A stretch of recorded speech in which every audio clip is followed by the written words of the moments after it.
Dan kita ada tetamu yang cukup istimewa hari ini. Dengar-dengar sikit-sikit dah coloteh-colotehnya tadi.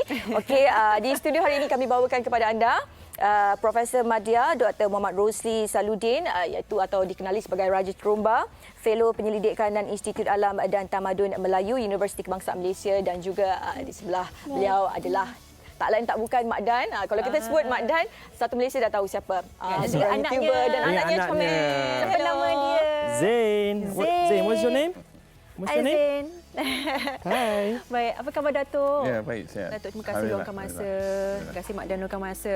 Jadi hari ini adalah Hari Malaysia dan pastinya Datuk Mak Dan sendiri mempunyai satu perkongsian yang cukup menarik. Seperti Datuk, kita mulakan dengan Datuk dulu. Datuk memang seorang yang telah pun bertahun-tahun memperjuangkan adat pepatih, cara kita untuk menzahirkan, menunjukkan adat kita dan sebagainya. Jadi mengapa Datuk rasa sehingga ke hari ini tahun 2020 ni lagi kita perlu menunjukkan, menguatkan cara penerapan sayangkan negara ni, Datuk? Baik, ginilah ya. Tanam sirih pangkal jambatan sapuan anak bidadari bawa mari Bangka Hulu. Sirih bernama Raja Sultan, pinang bernama Raja Menteri, saya bercadang nak berkata dahulu. Dia gini ya sebenarnya. Hari Malaysia, hari kebangsaan, kalau dilipat selebar kuku, kalau dibentang selebar alam, walau sebesar biji labu, langit dan bumi ada di dalam. Duduk seorang bersempit-sempitan, duduk ramai berlapang-lapangan. Maknanya kita perlu musyawarah, kita perlu muafakat. Maknanya kita perlu satu hati ya sebenarnya. Ya, dan kalau kita lihat angkut-angkut terbang ke langit menyedai kain, walau terlangkup bumi dan langit. Kasih jangan diubah pada yang lain. Maknanya kasih kepada negara kita itu sendiri. Biar mati anak, jangan mati adab. Maknanya sopan, santun, budi, susila adalah sangat penting. Hormat menghormati antara satu dengan yang lain. Biar mati anak, jangan mati adat.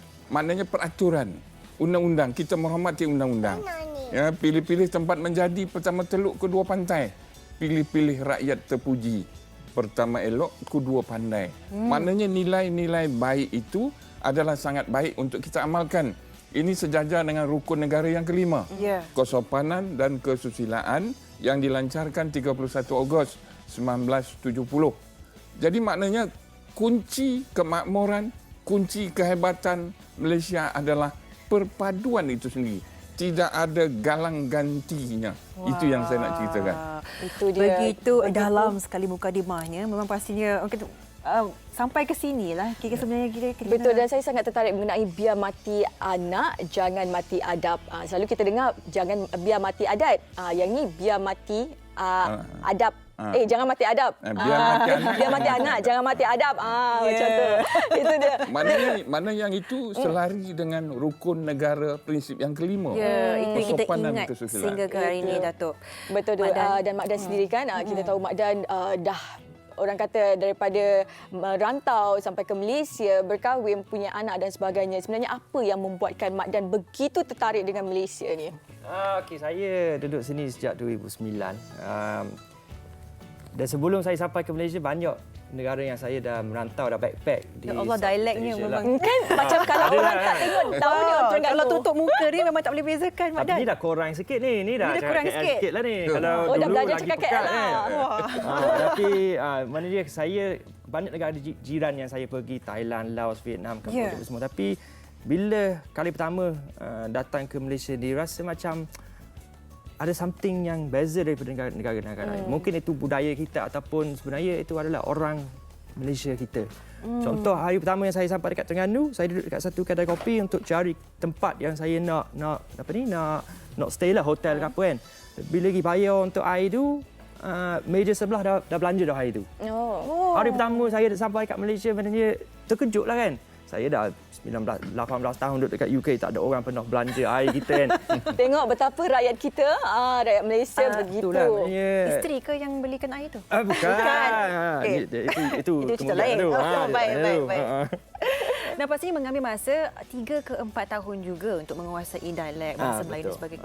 Mengapa rasa 3-4 tahun tu berbaloi kerana mempelajari bahasa ni bukan senang, Mak Dan? Bukan senang, tapi saya nak pergi mana tu? Gimana sana?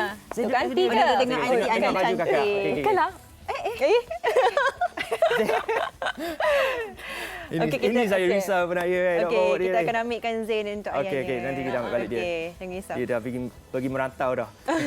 Okey, saya saya kalau pergi negara-negara mana pun memang akan belajar sikit-sikit dia punya bahasa lah. Just untuk hormat lah, macam hello, thank you, basic things lah. Ya. Tapi bila macam saya buat keputusan untuk menetap di Malaysia, maknanya saya, kalau saya nak menetap satu tempat, memang saya kena cakap bahasa dia lah. Dan bagi saya, orang UK, English, kebanyakan memang tak akan buat gitu. Ya. Sebab kita orang Inggeris ni kita rasa macam kenapa saya nak cakap logat lain? Semua orang cakap English. Yeah. Kenapa kita jadi sebab tu kita jadi malas.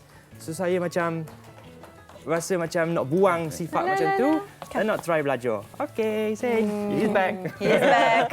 Yeah. Ya, Okey, kalau macam itu perkongsian mengenai Mak Dan, dan kalau Datuk sendirilah kan, kalau bercakap kalau kita sebut terumba, pastinya ramai yang tak tahu, lagi-lagi generasi muda, apa itu terumba dan sebagainya. Kenapa Datuk memilih untuk menyampaikan nasihat-nasihat ni kepada generasi muda melalui seni terumba? Saya yang sebenarnya terumba itu adalah himpunan kata-kata yang menarik. Dalam tu ada pantun, ada syair, pepatah, petitih. Ya. Kalau kita gunakan kata-kata yang macam tu yang tidak menyinggung perasaan orang lain.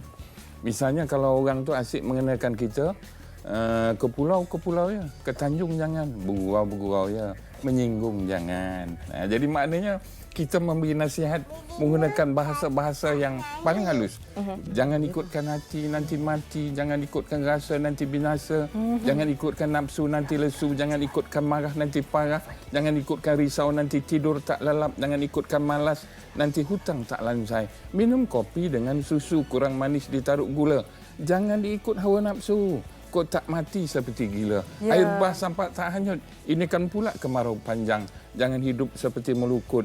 Fikir-fikir untuk cemerlang dan terbilang. Jadi dah ada susunan yang cukup cantik yang sebenarnya. Pesanan-pesanan yang kata orang tu begitu halus, begitu puitis, yang tidak terlalu kasar. Sebab kadang-kadang bila generasi muda, kalau kita ditegur dan sebagainya, kalau kita menegur secara kasar, pastinya mereka memberontak. Dan ini mungkin cara ataupun kaedah yang terbaik dalam memupuk semangat patriotik dalam jiwa generasi muda. Kadang-kadang benda tu, bukan kadang-kadang, benda tu boleh dijadikan lagu sebenarnya. Untuk nak menarik anak-anak muda, untuk nak mendekati benda-benda yang macam tu. Dalam kelembutan Datuk menyampaikan itulah yang betul-betul sampai ke hati jiwa bagi generasi muda. Dan dalam kelembutan yang Mak Dan sendiri jumpai di Terengganu di Malaysia inilah yang kita dapat melihat Zain bersama kita hari ini. Itulah dia. Comelnya.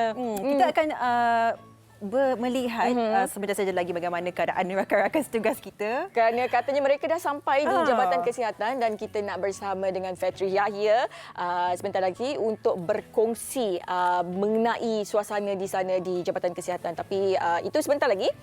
Sekarang kita nak sambung lagi sembang dengan Mak Dan. Comel. Pandai high five kan. Rindu pula ke anak sendiri. Baik, bagi Mak Dan sendiri, mengapa Mak Dan merasakan bahawa kita, Mak Dan dah menetap seni lama, lapor berumah tangga dan sebagainya. Mengapa rasa yang kita sebagai warga negara Malaysia ini, kita perlu meraihkan Hari Malaysia? Mengapa kita perlu terus lagi rasa sayangkan negara, love our country? Saya rasa semua negara memang kena macam tu. Tapi bagi saya Malaysia yang patriotik tu lebih kuat. Macam saya di UK semua benda ni hilang. Macam saya tengok hilang sebenarnya. Mungkin sebab sejarah kot. Sebab sejarah British UK. Sejarah. Saya juga belajar dari sejarah. Sejarah. Sebab kita punya UK ni, kita tak ada macam hari kemerdekaan ataupun hari kebangsaan. Kita ada tapi tidak disambut dengan kuat. Mungkin sebab sejarah kita nak lupakan mungkin sejarah kita sebab British macam kita sambut merdeka, Malaysia sambut merdeka daripada siapa? Daripada penjajah British. Maksudnya British tak ada rasa yang kebebasan tu daripada duduk penjajahan tu. So mungkin itu satu faktor yang kenapa UK tak ada. Dan bagi saya kita tak boleh nak hilangkan benda ni di Malaysia. Contoh yang generasi muda sekarang ni, tanggungjawab generasi muda untuk teruskan benda ni. Sebab kalau generasi muda yang senang nak lupakan, nanti dalam generasi 2-3 generasi ke depan Akan pudar. akan pupus, akan Betul. tak ada. Ya. Dia baju kebangsaan semua ni, benda ni akan hilang, dan itu adalah kemenarikan Malaysia sebenarnya. Yang warna-warni itu, orang luar datang ke Malaysia tengok baju, tengok makanan, tengok warna-warni itu bagi saya itu Malaysia lah sebenarnya. Dan bahasa itu juga melambangkan identiti kita sebenarnya kan. Betul. Ya, Tapi kalau boleh saya celah sedikit. Silakan Datuk. Yang sebenarnya kita di Malaysia ni tak kira kaum apa pun. Kalau dalam bahasa Inggeris, lampu tu torchlight. Torchlight. Tapi kalau orang Melayu, terutama di belah-belah selatan, celait katanya. Jadi, Celait. bak celait tu sini katanya. Jadi maknanya ada penyesuaian di situ. Ya, betul. Jadi maknanya kita di Malaysia Menyesuaikan. ni pandai menyesuaikan keadaan. Betul. sebenarnya. Ya. Dan kalau kita lihat satu lagi, permainan batu seremban. Permainan batu seremban itu adalah permainan yang dipopularkan oleh orang-orang Cina yang bekerja di lombong-lombong. Dan orang Melayu pun bekerja di situ. Jadi sama-sama main. Sama-sama main. Buah simbang itu ini. Tapi apabila sampai ke tangan orang Melayu, permainan batu seremban itu dah lagi canggih. Ada yang buah masuk di bawah, ada buah tatang dan macam-macam lagi. Roti canai misalnya. Itu orang India yang mahir. Dah sampai ke tangan orang Melayu, macam-macam rasa dah ada dah. Itulah dahsyat hebatnya perpaduan Malaysia tu sendiri. Itulah dahsyatnya kita, tapi kita tak sedar mungkin tahun demi tahun kita sendiri pun lupakan benda tu kan Datuk. Jadi Datuk merasakan generasi muda ni perlu diingatkan lagi bagaimana kita boleh meraihkan bahasa kita, adat kita. Tapi kita akan berehat seketika kerana kita nak beri laluan kepada Fetri Yahya yang dah bersedia nak berkongsikan kepada kita perkembangan di sana. Silakan Fetri. apa cerita di sana, Fatri?